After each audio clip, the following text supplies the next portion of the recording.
If you're taking amlodipine and your ankles are swelling, you may already be thinking, maybe Losartan would be better. But stop for a moment. Before changing anything, there are 5 important questions you should ask.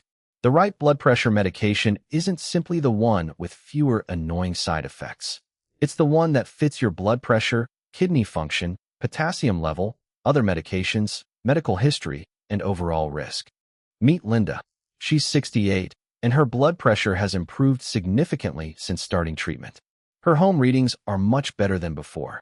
So, in one sense, the medicine is doing exactly what she needs. But there's another problem. Her shoes feel tighter, her ankles look puffy by evening, and she starts wondering, is this medication hurting me? Linda searches online and finds conflicting advice. Someone recommends Losartan. Someone else says amlodipine is dangerous. Another person says swelling means kidney trouble. Suddenly, Linda isn't just dealing with swollen ankles. She's dealing with uncertainty. And that's where people can make a dangerous mistake. Changing prescription medication based on internet advice instead of understanding why the medication was chosen in the first place. A good medication review doesn't ask only, does this medicine lower blood pressure? It asks a much bigger question. Is this medication still the best fit for this particular patient? Amlodipine and Losartan work through different pathways. Amlodipine is a calcium channel blocker that relaxes arteries, while Losartan is an ARB that blocks the action of angiotensin II. So these aren't simply 2 medications competing for the same job. They're different tools. That's why the better question isn't, which one is stronger? It's, which mechanism makes sense for me? Amlodipine isn't automatically a bad medication, and Losartan isn't automatically better. Both can be appropriate, depending on the person's medical situation. Question number 1. Why am I getting ankle swelling? If swelling appeared after starting amlodipine or increasing the dose, ask whether the medication could be contributing. Amlodipine-related edema is a recognized effect. The medicine widens small arteries, which can increase pressure in tiny blood vessels and encourage fluid to move into surrounding tissue. That's different from simply saying, you have too much water. Understanding the mechanism matters because treating the visible swelling doesn't always address the cause.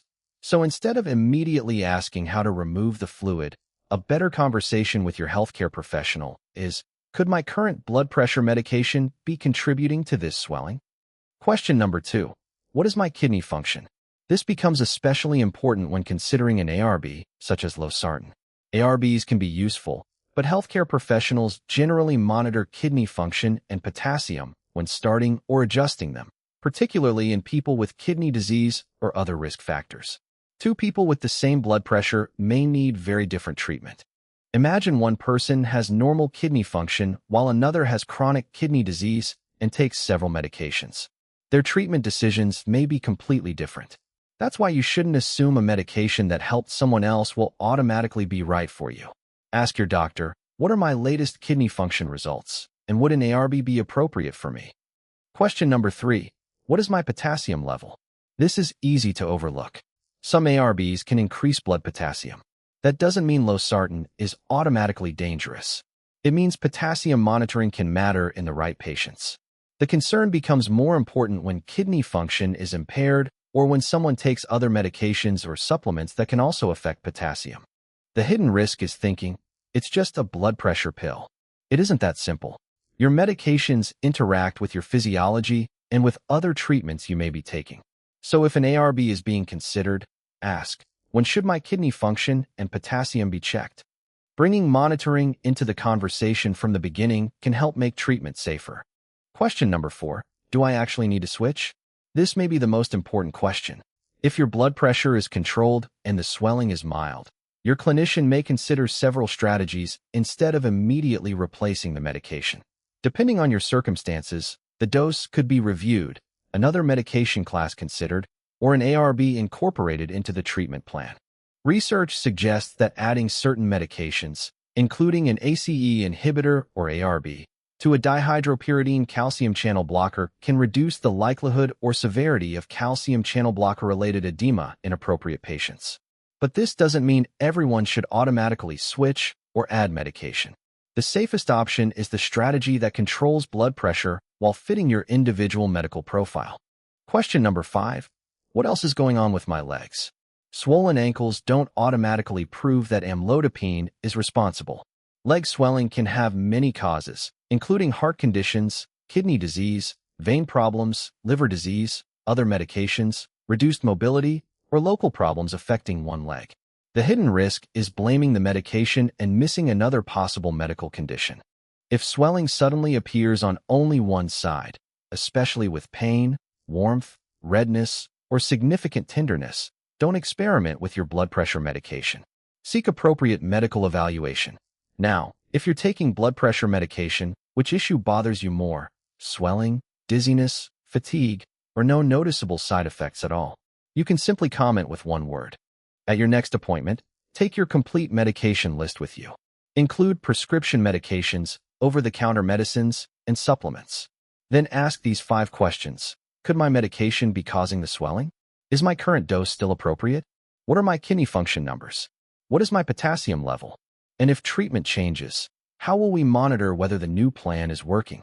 If your clinician has recommended home blood pressure monitoring, bring several days of readings to your appointment. One office reading doesn't always tell the whole story. A pattern of home readings can provide useful information. Modern hypertension treatment isn't supposed to be one-size-fits-all. There are multiple medication classes, combination strategies, different doses, and monitoring plans designed around individual patients. Linda eventually stopped asking, "Which pill is better?" Instead, she asked, "What is the best plan for my body?" That changed the conversation. Her clinician could look at her blood pressure readings, medications, kidney function, symptoms, and overall history together. The discussion became less about fear and more about evidence.